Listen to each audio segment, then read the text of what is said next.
What's up, everybody? Welcome to the Pick Six Podcast, CBS Sports NFL Podcast. I'm Brinson. I'm your host, and my voice is completely shot. That won't stop us from podcasting. This show is brought to you by FanDuel Sportsbook. Make every moment more. Joining me as I recover from a sliming and just generally being in Vegas. I feel like I get sick every time I travel for the Super Bowl every year, ever since COVID, really, and maybe even before. John Breech, Ryan Wilson, what's up, fellas? John, how are you doing? Well, Brinson, I was going to say that I think it's simple math, and I've been going to Super Bowls for 10 years like you. You've been going longer, but I feel like it's a combination of you don't get any sleep. Yep. You're working way more hours than usual, and then you throw a few drinks in there, and your body just gives up on you. Yeah, and I mean, also, like, when you're a sensitive soul like me, sometimes you can be more. I don't know, whatever. Like when you're a delicate soul like me, you can be more sensitive to airborne viruses. Okay. I gotta tell you, I'm not even lying. I couldn't walk for 24 hours because of the fall I took during that sliming. So we need to stay away from you during the zombie apocalypse. Is that what you're saying? Yeah, I mean, I keep surviving though. So I mean, like, I don't know. Let's do a deep dive into the Super Bowl. Wild overtime finish. Have we seen Breech by the way? Have we seen any overnight numbers for the Super Bowl released from our PR overlords? We're recording this at 2 p.m. Eastern. The numbers have not been released yet. We only touched that for a brief second, but they have to be monstrous. I mean, they're going to be huge. Like, close game the whole time, overtime. Crazy, controversial. I was just say I think it will break the all-time record. Oh, yeah. I don't even think it's about will it break the overtime record. I think it's about how much will it break the overtime record, the all-time record by. And that's in large part, Ryan, due to a controversial finish in overtime. Kyle Shanahan took the ball first. Many people are criticizing him for it. He was asked about it after the game, and here's what he said. Kyle, with the new rules for overtime, what goes into the decision to take the ball first there? It's just something we talked about with, none of us have a ton of experience of it, but we went through all the analytics and talked with those guys, and we just thought it'd be better. We wanted the ball third. If both teams matched and scored, we wanted to be the ones who had the chance to go win, and we got that field goal, so we knew we had to hold them to at least to a field goal, and if we did, then we thought it was in our hands after that. Ryan, I laughed about it late during the game, because I think that the new overtime rules are confusing. And I noticed that Michael David Smith, our old colleague from Fan House, actually wrote a "What are the overtime rules" story for Pro Football Talk. Do you think that John Breech had a "What are the overtime rules" story for CBSSports.com? You had to have, right, John? I did. Yeah, of course you did. Of course you did. So, Breech, what are the new overtime rules? Because I think people are still confused about them, despite seeing them take place in the overtime during Super Bowl 58, Superb Owl 58 last night. All right. Most importantly, both teams get at least one possession. So if the 49ers had scored a touchdown, the game would not have been over. The Chiefs would have been guaranteed a possession. I think that part is pretty clear. The second part, this is where I saw the most confusion, whether this was on Twitter, whether this was just talking to people over the past 24 hours, getting texts, is that the clock did not matter. If the Chiefs had not scored on that final play with 3 seconds left, time would have run out in the quote-unquote first quarter, first overtime period. They would have taken a quick break. They would have flipped sides. They would have started the second quarter of overtime, and then they would have kept playing. So the Chiefs would have got – the second team gets to finish their possession no matter what the clock says. So the clock does not come into play there. If the Chiefs had kicked a field goal on that series, it would have gone to sudden death overtime, which is what Kyle Shanahan was talking about, that they called, they wanted the ball first because they wanted the ball for that third possession, which is where you win it on a field goal in the sudden death portion. So those are the three main rules. So knowing that, and I guess I'm sort of thinking back on the 4th and 1, where it was a 4th and 1 or 4th and 3, where the Chiefs went for it on 4th down in overtime. They were out. Were they outside of Butker's range? Like clearly outside of Butker's range? Brinson, I'm glad you brought that play up because I think that is really the key to this whole thing. They were in their own territory at that point. They were at their own 34-yard line. They obviously couldn't punt, right? Like, correct. You punt, you lose. Because they're trailing. But if they had gotten the ball first, you're punting there. You don't have a choice. Like, that's the difference right there. If you get the ball first, you have 4th and 1 of your own 34. You are punting because if you don't get it, the other team's already in field goal range and they can win it with a field goal. Whereas if you are the team that has the ball second, you're going for it there because you don't have a choice. So to me, that one play was the huge kind of the play you can point to why having the ball second is more important. Wilson, do the wins over Wilson analytics, have they properly calculated how bad Kyle Shanahan's mistake was and whether it was a mistake? Yeah, I don't think it was a mistake. I understand what he's saying when he does the math that he wanted the third possession. He was working under the assumption that they would score first. And they were steamrolling the Chiefs early on in that game, mostly with Christian McCaffrey. And it's not unreasonable to think that they could have scored a touchdown there. And by the way, Juwan Jennings was open. The problem is they didn't block Chris Jones on that final play where they had to settle for the field goal in overtime. So if they just block Chris Jones, and that seems like a pretty important part of any sort of game plan, Brock Purdy would have had time to get the ball to Juwan, who had won on a little return route, I believe. So I get it. I understand what he's saying. And, some speculation last night on this podcast that Kyle Shanahan didn't know the rules. He knew the rules, it turns out, and they went through it with their analytics department. So I can see both sides. The point Breech makes, I get it. You're not going to go for it on 4th and 1 on your own 38-yard line if you have the first possession, unless you're Dan Campbell. And you would hope, and by the way, hope isn't a plan. You would hope after you punt it, you can slow up Patrick Mahomes, and that never seems to work. You have to score a touchdown there. And I think in addition to the 4th and 1 that Breech talked about, the inability to block Chris Jones is also something you can put the finger at as to why they didn't score a touchdown on that first overtime drive. Now, it is worth noting that I believe Lindsey Jones of the ringer.com was in the locker rooms afterwards. And Chris Jones, as well as other Chiefs, told her that, and I think he told other reporters this, that they had been practicing. Brinson, excuse got me. Big cough coming. I saw it. You saw the cough button, though. That they had been practicing these new overtime rules since training camp, and that they had been anticipating the possibility of having the situation unfold.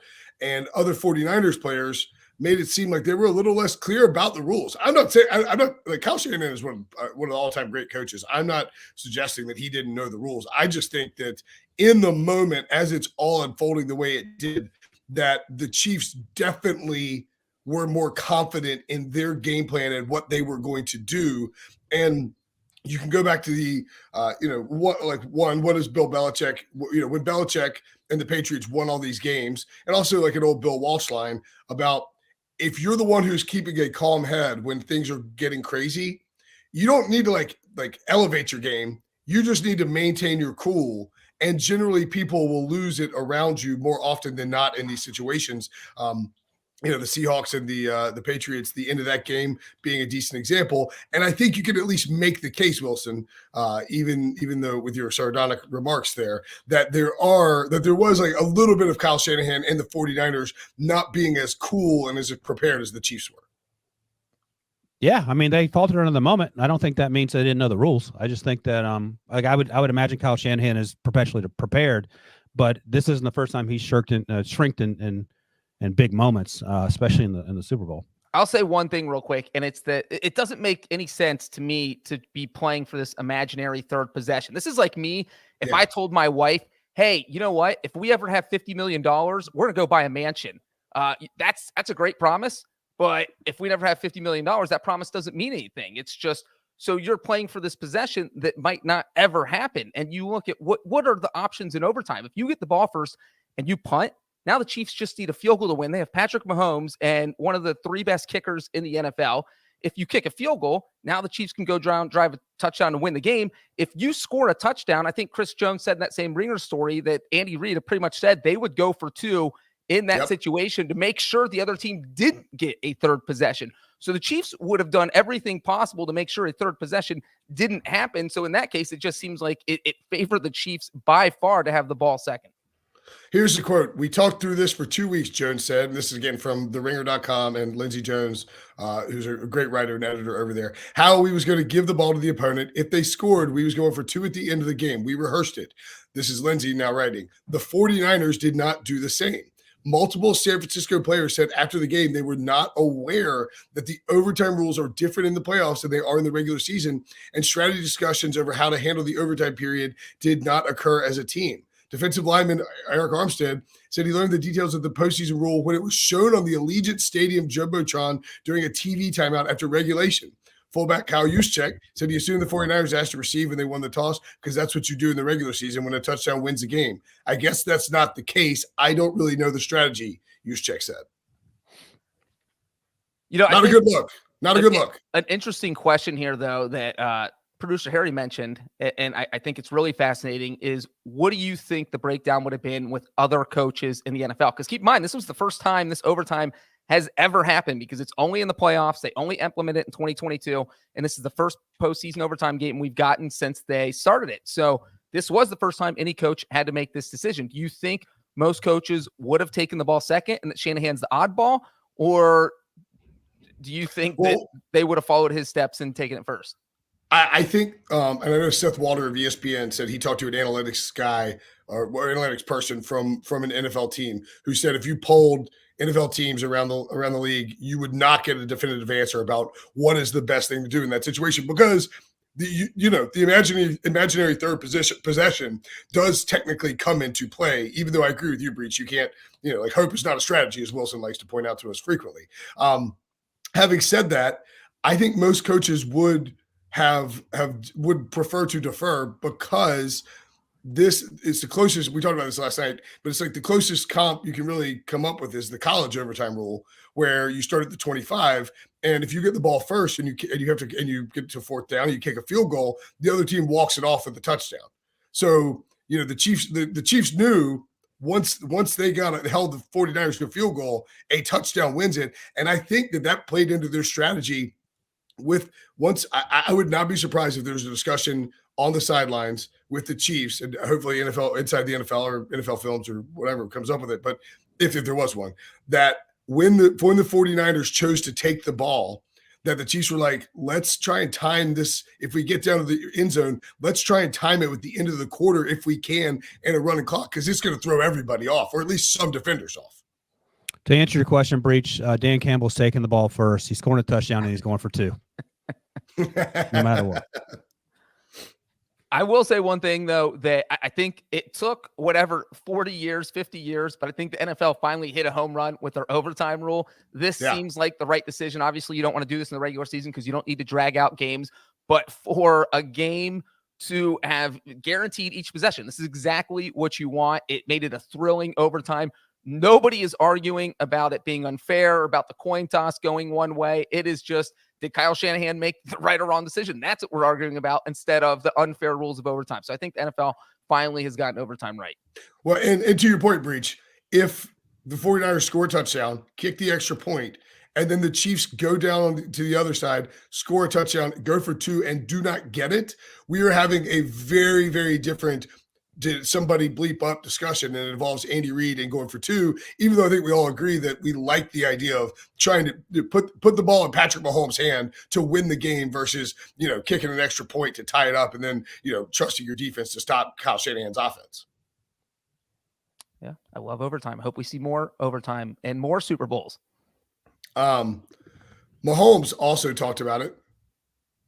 So let's really quickly hear what Patrick Mahomes said about the overtime. I think it's funny. We go over these rules every single week, and they prepare us for these moments. And when we're in the meetings, I'm like, man, I cannot keep hearing these exact same things. But they prepared us for the overtime rules, knew all the different scenarios, and it keeps us calm and cool during those big moments. Well, Wilson, calm and cool was exactly what Patrick Mahomes was at the end when he threw that touchdown to Mecole Hardman, wasn't he? Yeah, but I mean, he's been that way throughout the entire season. I mean, we've seen bouts of frustration because the receivers can't catch, or they're running the wrong route, or Kadarius Toney's lining up off sides. But I mean, they won because of him. The defense played out of its mind. Chris Jones again was a difference maker, but I think Patrick Mahomes is a different type of cat. And is he the best ever? No, he's not. But he's certainly making a good case. He's 28, has 3 Super Bowls, and I mean, 10 years from now, I don't even know where he's going to be in terms of catching Tom Brady or surpassing Tom Brady, which would be a wild thing to think about. But yeah, he seems unflappable. And Pete and BMAC talked to Isaiah Pacheco after the game on the field, and they asked him, what did Patrick say in the huddle in that last drive after the 49ers kicked the field goal? And they're like, yeah, I didn't say anything because we knew what we had to do at that point. And that gets back to Patrick's larger point in that they discuss these things ad nauseum from August till now. So there's really nothing left to do but to go out and do it. And maybe that's the takeaway as well, that it became muscle memory at that point, whereas it looked like the 49ers, at least in overtime, felt like they were pressing a little bit. I think the thing that blows my mind here is that we're talking that Patrick Mahomes is so good. The talking point isn't that he led a game-winning Super Bowl drive in overtime and that he went 8 of 8 for 42 yards on the drive, and that he also ran the ball twice for 27 yards. And so he's so good. That's an afterthought. That's like what we expect from Patrick Mahomes. And we're sitting here debating Kyle Shanahan. But I think that listening to Mahomes' comments, that just really reminds me of peak Patriots dynasty with Belichick, where they cover every single rule in the rule book. You know, the Patriots know every single rule there is. Belichick's going to take advantage of every single rule. And that's simply what that was, where Mahomes, Chris Jones, all those guys, all the best players, they knew what was going on in overtime. They knew the rules, except for maybe Mecole Hardman, who Mahomes said he had to help him celebrate and remind him that they had just won the game. But Mecole did say on Twitter that he did know the rules. He just was blacked out and shocked that he had just won the Super Bowl. But yeah, so that's really what it reminds me of. So it just, that's what a great coach does. He makes sure everyone's prepared for every situation. So, Mecole Hardman's Super Bowl moment. Do you think he was just not aware that was a walk-off? I mean, he just wasn't aware?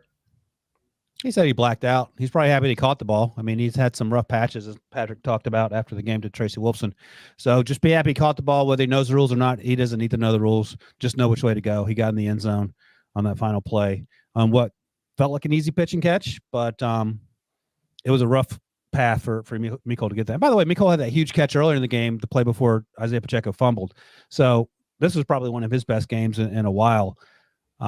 I think he's best game of his life. I think he's headed for free agency, but either way, I think if you're going out. Remember, I mean, Mecole Hardman, just like Kadarius Toney last year, who made a massive impact in that Super Bowl, was acquired by the Chiefs mid-season as sort of an afterthought. Like most of the Mecole Hardman stuff when he got traded back to Kansas City, there's all jokes about whether or not like him leaving the Jets and coming back to KC, and he wasn't an impactful player, and then he just shows up in a big way. It's just, again, very Patriots-like to get these random performances from like sort of bit players in these big spots.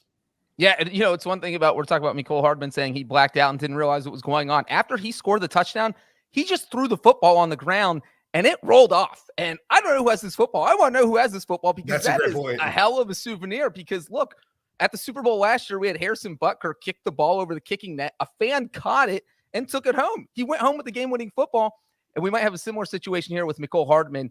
But yeah, I mean, this was the exact performance the Chiefs needed, not just from Mecole Hardman, but from every single one of these wide receivers. I mean, we're talking about these guys that all year were dropping passes, and Mahomes looked like he was going to pull out all his hair because he was getting so frustrated with his receivers.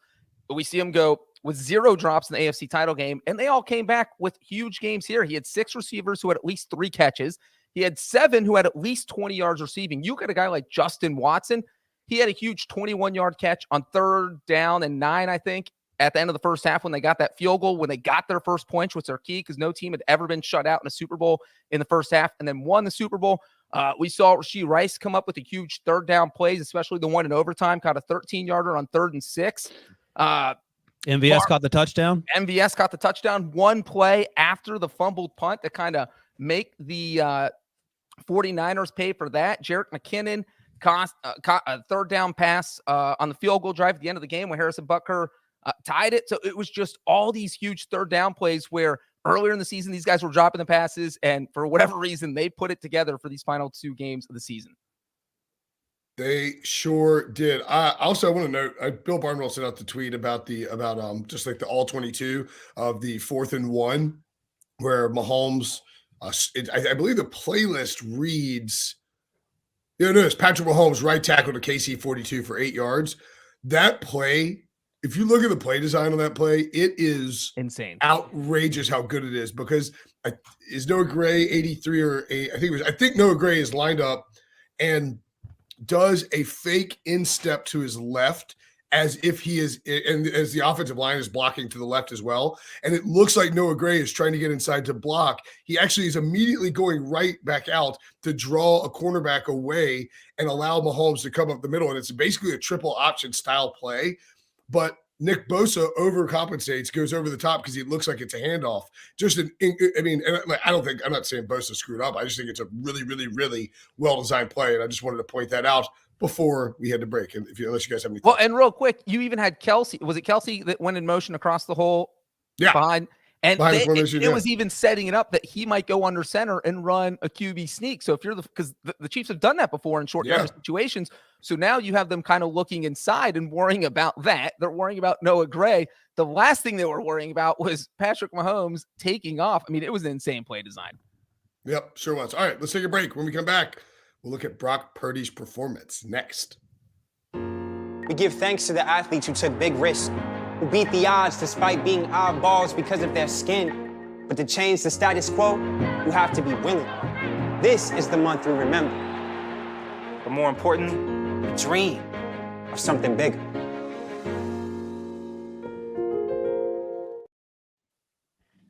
All right, welcome back to the Pick Six Podcast.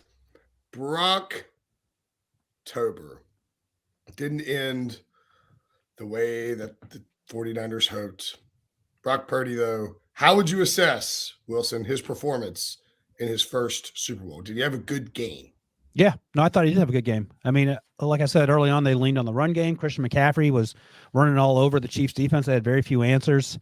The problems came, and this has been a recurring theme for Brock, is that he's not that tall, and he is susceptible to getting passes knocked down at the line of scrimmage. The Chiefs are really good at knocking down passes at the line of scrimmage. We saw that. The other issue is that while typically Debo and Brandon Ayuk can just run through by over guys, Trent McDuffie, L'Jarius Sneed are legit. Now, they're some of the best players in the NFL at their respective positions.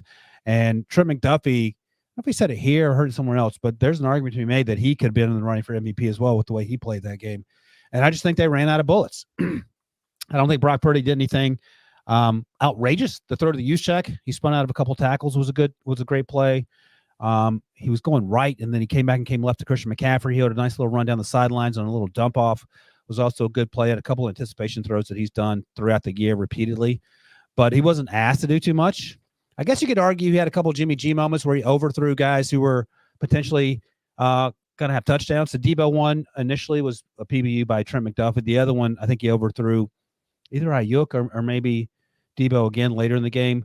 But I have no issue with the way he played, and no one's talking about it because he had nothing to do with the outcome. I think there are 10 other reasons as to why the 49ers found themselves in the position they did, and Brock Purdy was not it. Yeah, I feel like his overtime drive kind of epitomized his entire game. You went 4-6 for 50 yards and looked pretty sharp, but then when Shanahan said, hey, we're going to put the ball in your hands on that 3rd and 4, let's convert this, let's go to get a touchdown, and Purdy couldn't do it, and they end up kicking that field goal in overtime. Because, look, he had a huge fourth quarter, 5 of 7, 57 yards, 1 touchdown, decent in overtime, but couldn't convert that 3rd down, which was the huge play of the game. But I thought the one time where they really needed Purdy and he didn't come through was really the entire 3rd quarter. Because after Patrick Mahomes threw that interception on the Chiefs' opening possession, you're the 49ers. You get the ball at the Chiefs' 44-yard line. If you get just a field goal there, you're up 2 scores in the 3rd quarter, which is exactly where you want to be. And they didn't even, you only need a few yards to get in field goal range, probably 5 yards get you in field goal range, because we saw Jake Moody hit a 55-yarder in that game. They couldn't even get 5 yards. And so Purdy in that 3rd quarter went 4 of 10 for 25 yards. If you score there, as I said, you're up 2 scores, but then they got the ball again and they were still up 10-3 and they still couldn't do anything. So if they could have scored anything in the quarter, that would have been their chance to step on Kansas City's jugular and kind of probably almost put the game away. It's Patrick Mahomes. You never know. But they didn't do it just because that was when their offense stagnated. They kind of gave up on Christian McCaffrey in the 3rd quarter, put it in Purdy's hands, and he didn't do anything. Just 2 rushing attempts from Christian McCaffrey in that 3rd quarter. I believe that the 49ers had 36 net yards on 14 plays in the 3rd quarter, which actually sort of belies their drives because they only had, three drives in the fourth quarter. Am I reading that right? The game book says 36 yards. It looks like I don't know. They had 3 drives. They couldn't muster anything. Now, I mean, like Kansas City's defense is really, really good. To me, I come back to Kyle Shanahan on this one in terms of like both, like it's like, can Brock Purdy win the 49ers a Super Bowl? And the answer is yes. Like you were leading by double digits in the Super Bowl.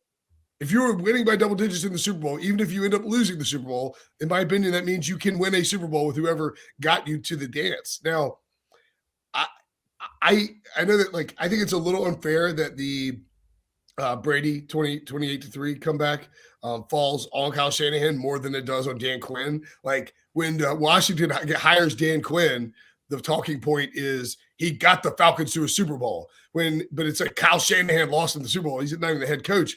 And to me, it's not about like Kyle's a choker.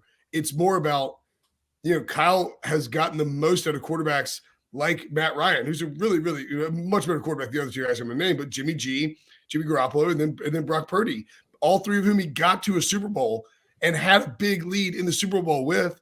And, it might just be a case of Patrick Mahomes could be the greatest quarterback of all time. And Tom Brady it's either him or Tom Brady. And those are the guys that beat Kyle in these spots. It's not like Brock Purdy let him down. Yeah, but they could have run the ball at 28-3. That's the talking point there. They could have not taken the ball first in overtime. That's the talking point that Breech mentioned earlier. There are reasons that Kyle Shanahan, OC/coach, they lost these games. I mean, it's yes, Tom Brady and Patrick Mahomes, but they didn't maximize every opportunity either. Well, I think that because I kind of brought that up last night with how the last 2 Super Bowls, he's only averaged 3 points per fourth quarter, 9 last night, but 0 in the Falcons game, 0 in Super Bowl 54. And that's not going to cut it when you're playing the best teams, and you're going to be playing the best teams in the Super Bowl. And the only thing I would say about the Dan Quinn versus Kyle Shanahan thing is I feel like Shanahan is getting grilled because he's been in this situation so many times. When you saw him blow a 10-point lead in Super Bowl 54, when he blows a 10-point lead in the NFC title game and then blows another 10-point lead in the Super Bowl. If Dan Quinn in 5 years gets to 2 more Super Bowls and blows 2 double-digit leads, we will be talking a lot about how he blew the lead. And, it's just bad that Kyle Shanahan's the only one that's made it this far.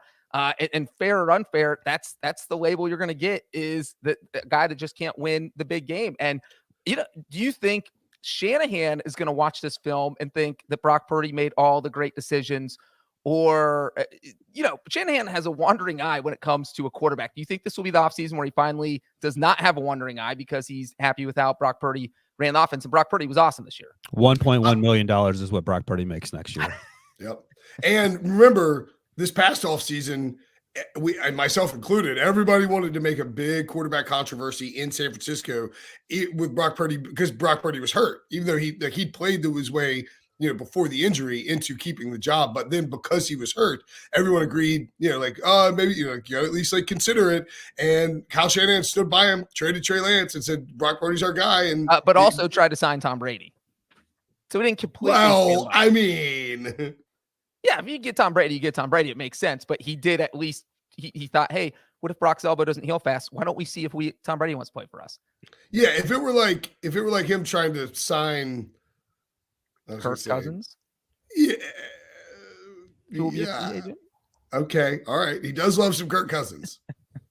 I mean, but isn't Kirk Cousins just like older Brock Purdy? No, Kirk Cousins is a lot better than Brock Purdy. But Purdy's more athletic. Yeah. Which I think Shanahan likes. Well, this Super Bowl loss, Purdy played a B+ football. He looked good. As Wilson said, nobody's or Brinson, both of you guys said it. This is just not. He didn't win the game for them, but he didn't lose the game for them. Yeah. And it's not Purdy's fault that the 49ers didn't win. I put it more on Patrick Mahomes for just taking another Super Bowl from another team than I do on Brock Purdy giving the game away personally. And I think Wilson's point about his cost is extremely important. If you can keep a quarterback for that price, especially when you have all of these other guys who need to get paid both on offense or, all these other guys who are either have gotten paid or are going to get paid on the defensive side of the ball and the offensive side of the ball. Like to have that many stars, as many as they do, having that cheap quarterback helps a ton.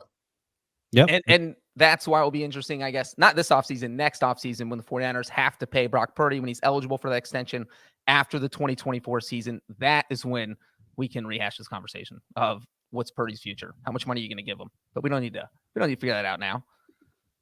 Do we? Nobody's calling. No. No, I'm not calling no. He's going to get Tua money. Oh Yeah. gosh, disrespectful. Okay. San Francisco's injuries. Wilson, I'll do it. Well, it says Wilson intro topic on the rundown, so I didn't know if you wanted to intro. No, go for it. Well, you go ahead. It says knock it out.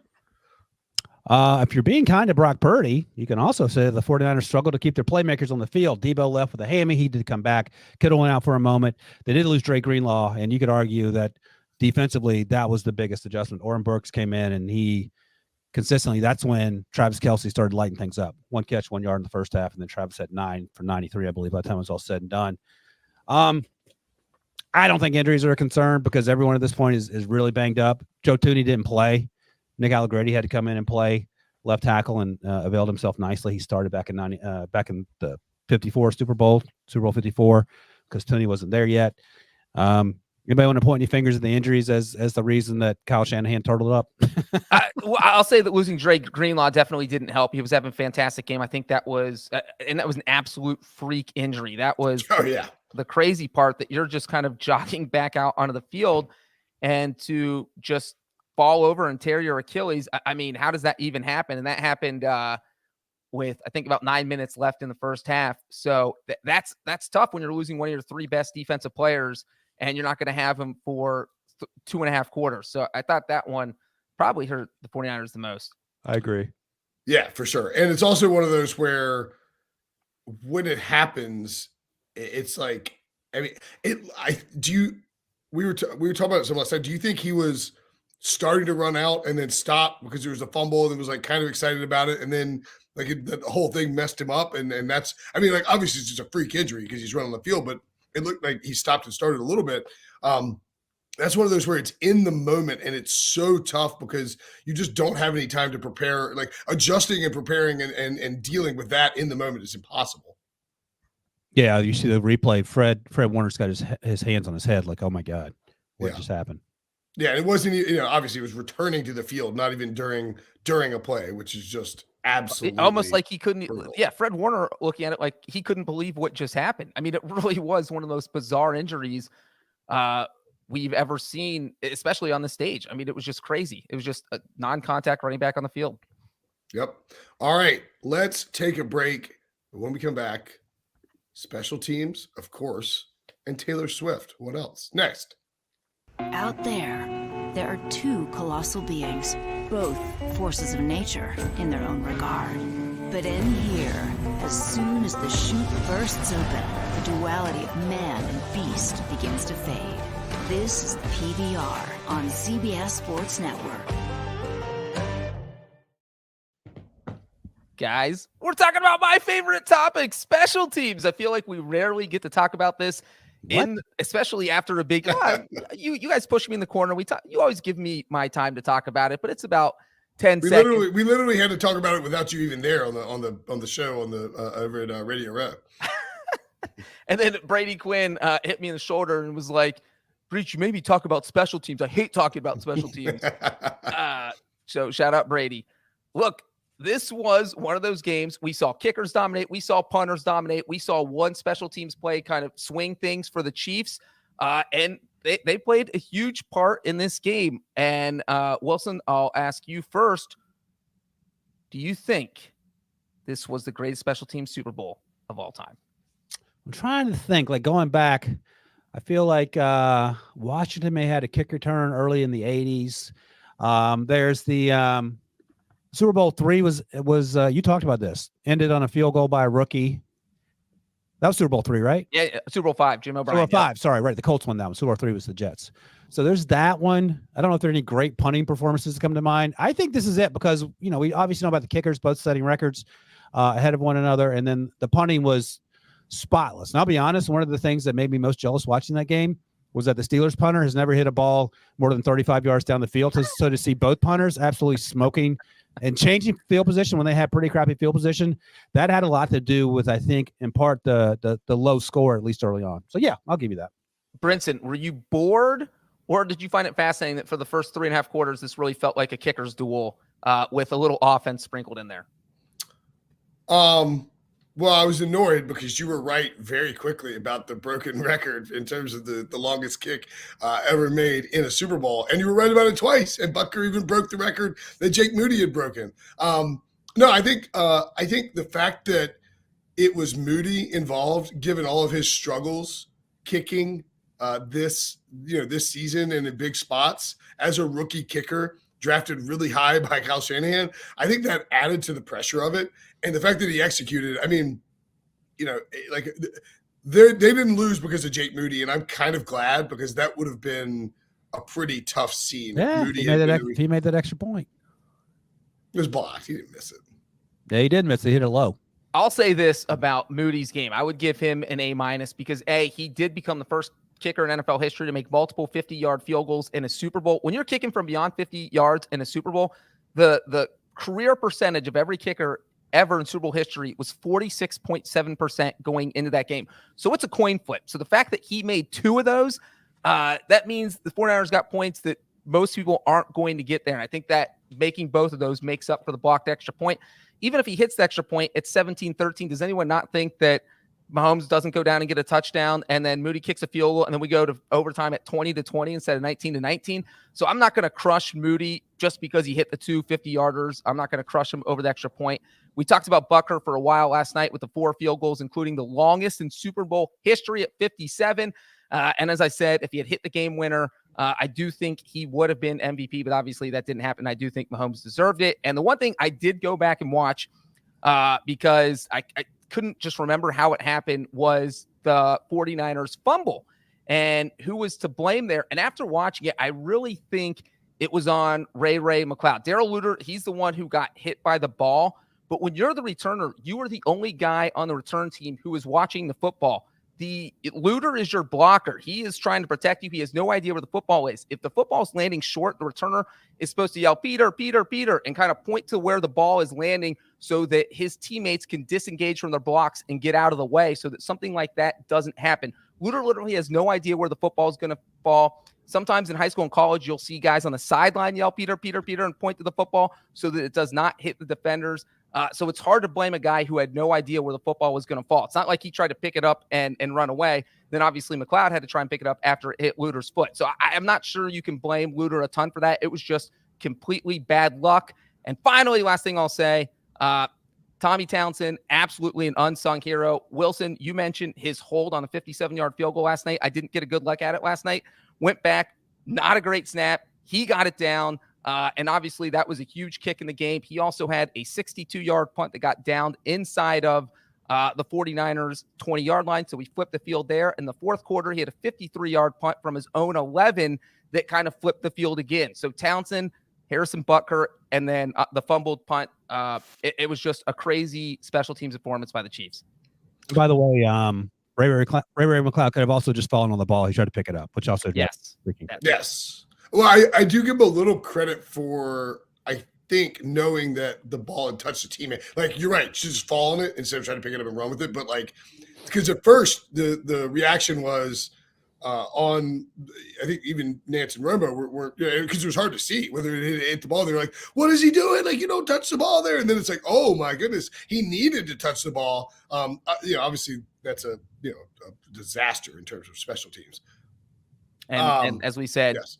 the Chiefs scored a touchdown one play later after that fumble with Mahomes to MVS. So that was a huge. Obviously, that was Kyle Shanahan's fault as well. Moving forward with the Kansas City Chiefs. I mean, technically, he's the coach. Moving forward with the Kansas City Chiefs, they now have an opportunity. They just won the Super Bowl in back-to-back years. The first team to do that since the Patriots in the early 2000s.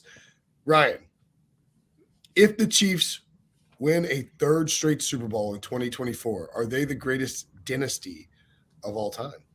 No, it's still the Patriots. I mean, okay. Patriots did over 10 years. Look, I mean, I mean, three in a row is never been done. Never been done. I get it, but I mean, 3 years ago we were talking about how Tom Brady has 7, and the Patriots have 6, and everything that he and Bill Belichick did together. And look, I give the Chiefs a ton of credit. Andy Reid's been around the block. He just didn't show up 2 years ago and started winning all these games. He's been around since probably the 80s, definitely the 90s, and he had all that success with with Philadelphia. By the way, he might be the OG Kyle Shanahan. He never could win in Philly, and then he needed to change the scenery. So maybe that's Kyle Shanahan's future at some point.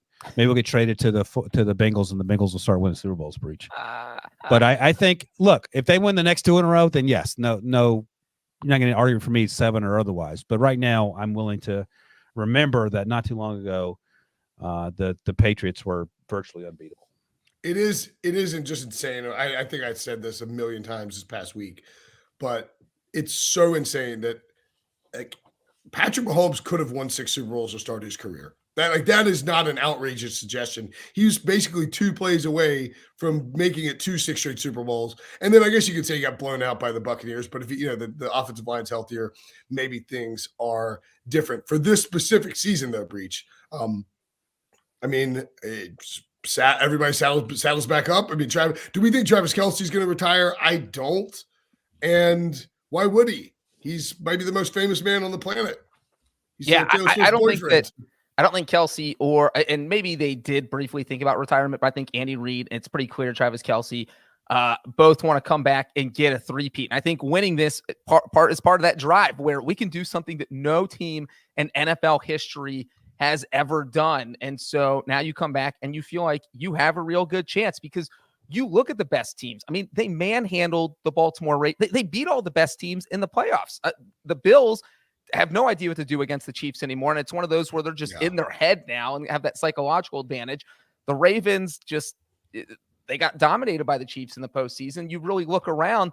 And of course I can say there's only one active quarterback in the NFL right now who has beaten Patrick Mahomes in a playoff game, and that's Joe Burrow. But Joe Burrow's got to prove he can stay healthy. So he can't just keep missing games and expect that the Bengals are going to be awesome. If the Bengals are healthy, they can compete with the Chiefs, but who knows? So right now, the Chiefs are the top of the class in the AFC, and there's no reason they can't win a third one.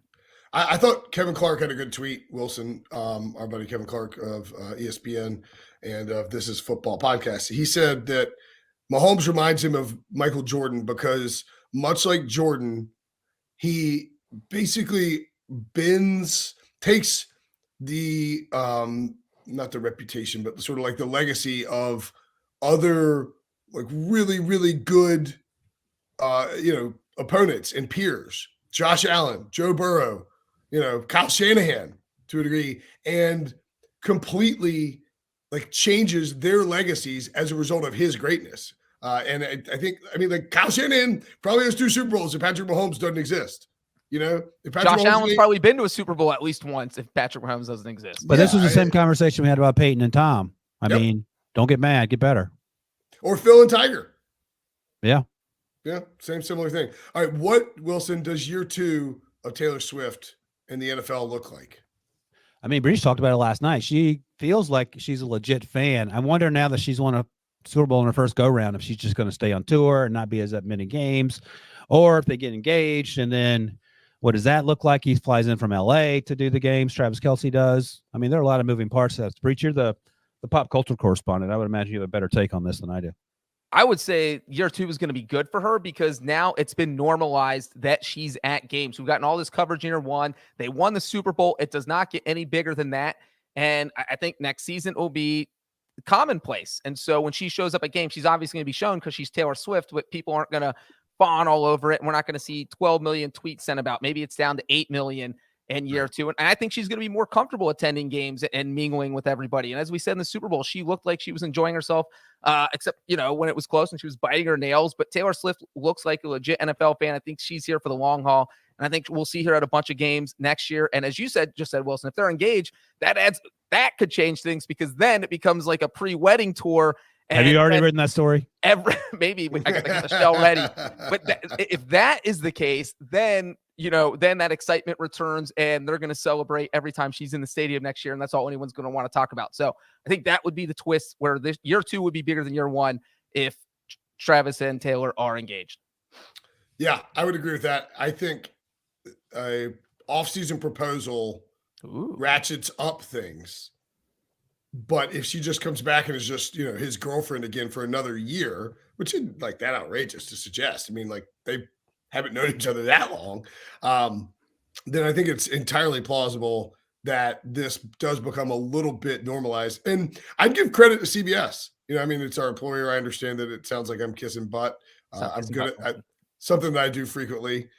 But I do think that when you take the way, and we talked about this after the AFC Championship game, she was serving for like 44 seconds in the AFC Championship game. And Breech, you correctly pointed out, we will probably see more Taylor Swift at the Super Bowl. But that's also because more people were watching the Super Bowl because of Taylor Swift. And I think that I thought that we did a good job with it, especially considering everything that was at stake and how Kelsey was struggling early on and how she was even acting like she chugged a beer. Yeah. She chugged a beer and slammed the cup like a rally beer. She's chewing her nails. I mean, I thought I'm a fan of Taylor Swift at football games. It doesn't bother me at all. I think anybody who does get bothered needs to, get a grip in reality. But I think we see it normalized a bit, as Breech said, unless they're engaged, in which case, boom. And it was awesome to see them out on the strip celebrating Sunday night, drinking, having fun. Travis Kelce went up to the DJ booth and was singing some Taylor Swift songs, which I think everyone thought was hilarious. That's what you want to see, though. And look, she doesn't get to go out in public. Think of all the pictures you've seen with Taylor Swift with past boyfriends. They're from 6 miles away because the paparazzi are using their Zoom cams because Taylor Swift was in a bubble. She didn't get to live her life. And now with Travis Kelce, she gets to live this life and be out in the public eye and enjoy herself, which is something that she just really didn't seem like she got for the past few years. Yep. She seems genuinely happy, just like Ryan Wilson does every time he's on this podcast. All right. That'll do it for us. Thanks for watching. Thanks for listening. Of course, we have the Super Bowl recap in the feed. No show tomorrow. Thank you, NFL 24 hours of recovering. Overlords. Yeah. I need to find some lozenges. We will be back on Wednesday with a Tuesdays with Brady show. Brady Quinn and Leger Duzable will join myself, although I have to schedule some situation thing and we'll figure it out. But for now, that'll do it for us. Thanks for watching. Thanks for listening. We'll talk to you guys later.